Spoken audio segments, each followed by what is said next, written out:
Every morning, the CEO of a large bank in Manhattan walks to the corner for a shoeshine. He sits in an armchair, examines the Wall Street Journal, and the shoeshiner buffs his shoes to a mirror shine. One morning the shoeshiner asks the CEO, "What do you think about the situation in the stock market?" The man answered arrogantly, "Why are you so interested in that topic?" The shoe guy replies, "I have millions in your bank," he says, "and I'm considering investing some of the money in the capital market." "What's your name?" asked the executive. "John H. Smith," was the reply. The CEO arrives at the bank and asks the manager of the customer department, "Do we have a client named John H. Smith?" "Certainly," answers the customer service manager. "He is a high net worth customer with $12.6 million in his account." The executive comes out, approaches the shoeshiner, and says, "Mr. Smith, I would like to invite you next Monday to be the guest of honor at our board meeting and tell us the story of your life. I am sure we could learn something from your life's experience." At the board meeting, the CEO introduces him to the board members.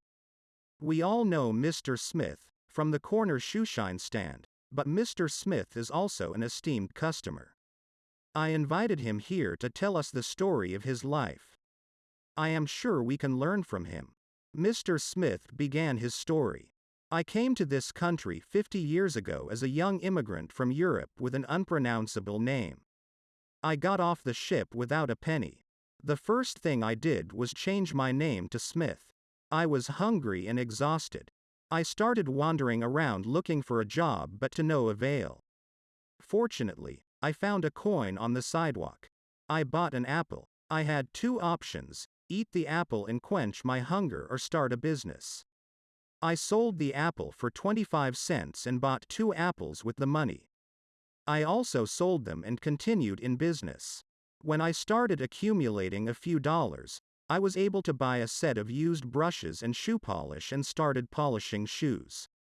I didn't spend a penny on entertainment or clothing. I just bought bread and some cheese to survive.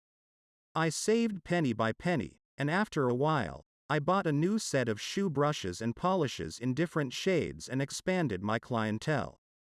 I lived like a monk and saved penny by penny. After a while, I was able to buy an armchair so my clients could sit comfortably while I shined their shoes, and that brought me more clients. I did not spend a penny on the joys of life. I kept saving every cent. A few years ago, when the previous shoe shiner on the corner decided to retire, I had already saved enough money to buy his shoeshine location at this great place.